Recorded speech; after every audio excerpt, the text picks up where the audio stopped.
दुखुनांथाव बाथ्रादि 17 बोसोर बैसोनि फरायसा इल्ड्रेन मोसाहारिया मोन्नैबो किडनिया गाज्रि जानानै डायलाइसिसजों फाहामथाय लागासिनो। गोसो अनफावरि सोरबा सुबुङा इल्ड्रेन मोसाहारिनो किडनि दान होयोब्ला मोननो हास्थायदों नखरनि सुबुंफोरा।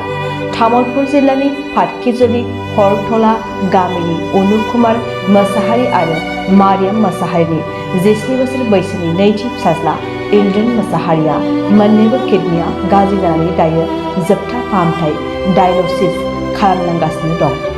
जागायजेननायनिफ्राय किडनिनि बेरामजों जुजिनाया दासिम 5 दान जालांबाय। थाखो 10 नि जोबथा आनजाद लिरखांनाय समनिफ्रायनो मोन्नैबो किडनिया गाज्रि जानानै डायलाइसिस राहाजों फाहामथाय लागासिनो इल्ड्रेन मोसाहारिया। बेरामि इल्ड्रेन मोसाहारिनि सायाव सोरबाफोर गोसो अनफावरि सुबुंफोरा गावनि किडनिखौ दान होनो गोसो दंब्ला 7099102530 78966722319 मबाइल नम्बरनि गेजेरजों सुलाद लानानै मदद खालामनो हागोन। श्री राजु मोसाहारि, आंनि गामिया पाटकिजुलि हरथला, दायो तामुलपुर डिस्ट्रिक्ट। गिबियावनो आं नोंथांमोननि चेनेलनि साफ्रोमबो मावथि लोगोफोरखौ साबायखर बावो आंनि न'सिम नोंथांमोना नुजाफैनायनि थाखाय। नोंथांमोनखौ खावलायनाय एबा हांख्रायनायनि थांखियानो जाहैबाय आंनि आदानि फिसाला नैथि फिसाला इल्ड्रेन मोसाहारि, बियो बैसोआ 17 बोसोरल' जादों। दाख्लै बावैसो बियो मेट्रिक आनजादखौ सेकेन्ड डिभिजनाव उथ्रिनो हादों। बिथाङा गावनि किडनिनि मोन्नैबो किडनिया गाज्रि जानायलाय बियो दा सिकित्सा लाबाय दं। दा बेनिखायनो आं नोंथांमोननि चेनेलनि गेजेरजों खावलायनो सानो जोंनि रायजो राजा, बिमा बिफा, बिदा फंबाय, बिनानावमोनखौ सोरबाफोर बे उन्दै गथ'खौ फोथांनानै लाखिनायाव सोरबा किडनि होनानै बिनि जिउखौ दान होफिननो सोरबा आवगायबोयोब्ला आं जोबोद मोजां मोनगोन। मानोना न'खरनिफ्राय जों नाजादोंमोन, नाथाय बियो साक्सेस जादिया। बेनिखायनो रायजो राजाखौनो आं खावलायनो हास्थायो नोंथांमोननि चेनेलनि गेजेरजों सोरबाफोर जुदि अननानै बे उन्दै गथ'खौ फोथांनानै लाखिनायाव हेफाजाब होनो आवगायबोयोब्ला आं गोजोननाय मोनगोन, बेखौनो आं खावलायनाय थाबाय।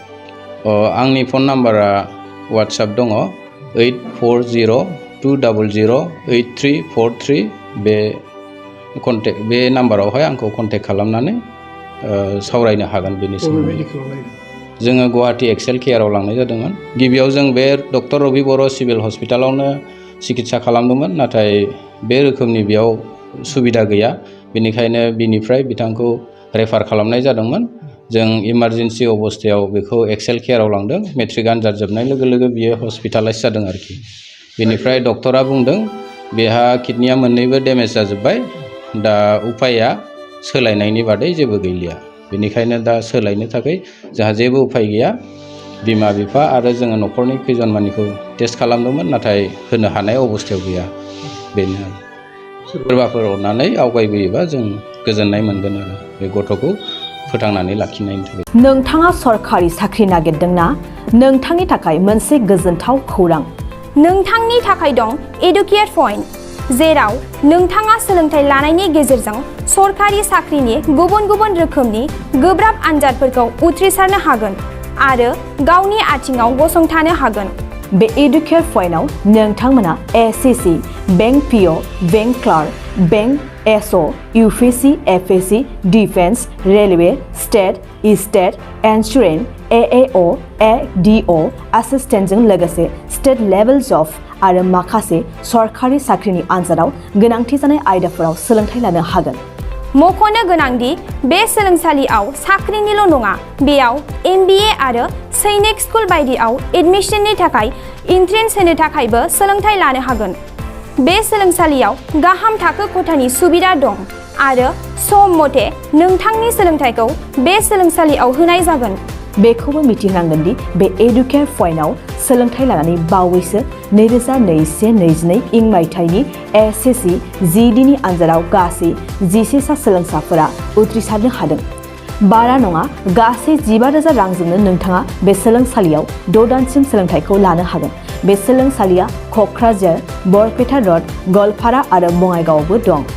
क'क्राझाराव सोलोंथाइ लानो गोसो गुदुं जानाय सुबुंफोरा 70026133133 9101536360 70020261333 9101536360